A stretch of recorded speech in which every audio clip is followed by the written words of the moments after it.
দায়িত্ব গ্রহণের 1 মাস পূর্ণ হলো অন্তর্বর্তীকালীন সরকারের। এর মধ্যেই পরিবর্তন এসেছে দেশের শাসন ব্যবস্থায়। টেনে ধরা হয়েছে দুর্নীতিকে। পররাষ্ট্রনীতিতেও এসেছে বড় পরিবর্তন।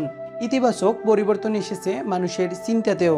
আজকের ভিডিওর সম্পূর্ণ জুড়ে থাকছে অন্তর্বর্তীকালীন সরকারের নেয়া সেই ঐতিহাসিক সিদ্ধান্তসমূহ, যার মাধ্যমে সূচিত হচ্ছে নতুন এক বাংলাদেশের। চলুন দেখে আসি অন্তর্বর্তীকালীন সরকারের নেয়া সেই ঐতিহাসিক সিদ্ধান্তসমূহ।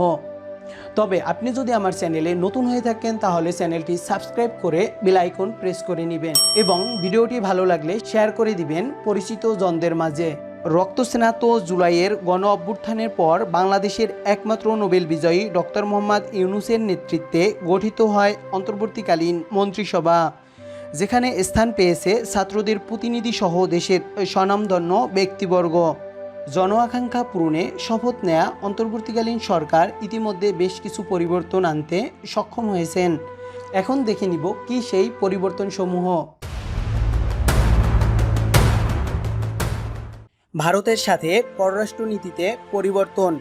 ডক্টর মোহাম্মদ ইউনূস দায়িত্ব নিয়েই ভারতকে আহ্বান করেছেন একচেটিয়া পররাষ্ট্রনীতি থেকে বেরিয়ে আসতে এবং ভারত ও বাংলাদেশের মধ্যে যে সকল অসম চুক্তি রয়েছে তা পুনর্বিবেচনার উদ্যোগ নিয়েছেন। মানবাধিকার। অন্তর্বর্তীকালীন সরকার দায়িত্ব নেয়ার পর থেকেই মিথ্যা ও হয়রানিমূলক মামলা প্রত্যাহারের সিদ্ধান্ত নিয়েছে। গুম হওয়া ব্যক্তিদের সন্ধানে 5 সদস্যের কমিটি গঠিত হয়েছে এবং গুম বিরোধী আন্তর্জাতিক সনদে স্বাক্ষর করেছে বাংলাদেশ। সবথেকে তাৎপর্যপূর্ণ ঘটনা হলো আরব আমিরাতে বিক্ষোভের ঘটনায় সাজাপ্রাপ্ত 57 বাংলাদেশিকে মুক্তির ব্যবস্থা করেছে ডক্টর মোহাম্মদ ইউনূস, যা বাংলাদেশের ইতিহাসে একটি উল্লেখযোগ্য ঘটনা। প্রবাসীদের যথাযোগ্য মর্যাদা প্রদান। আমাদের দেশের অর্থনীতির চাকা সচল রাখতে প্রবাসীরা অতি গুরুত্বপূর্ণ ভূমিকা পালন করে আসছে। তাই প্রবাসীদের যথাযোগ্য সম্মান দিতে এই সরকার নিয়েছে কার্যকরী পদক্ষেপ। ইতিমধ্যেই প্রবাসীদের জন্য বিমানবন্দরে চালু করা হয়েছে ভিআইপি সার্ভিস। এর মধ্যে রয়েছে free wifi zone, telephone booth, special customer service সহ নানাবিধ সুবিধা। দুর্নীতি দমনের জন্য নেওয়া হয়েছে এক কার্যকরী পদক্ষেপ। সকল ধরনের সরকারি কর্মকর্তা কর্মচারীদের সম্পদের হিসেব জমা দেওয়ার জন্য বলা হয়েছে, যা বাংলাদেশে এবারই প্রথম। আশা করা হচ্ছে এর ফলে লাগাম টেনে ধরা যাবে দুর্নীতিকে। বিদ্যুৎ ও জ্বালানির মূল্য হ্রাস। এখন থেকে বিদ্যুৎ ও জ্বালানির মূল্য নির্বাহী আদেশে না হয়ে গণশুনানির মাধ্যমে নির্ধারণ করা হবে।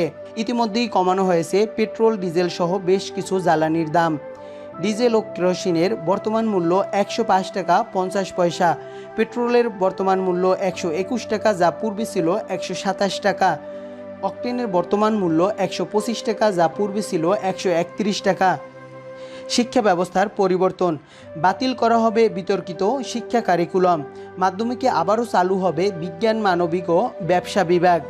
গণভবনকে জাদুঘরে রূপান্তর।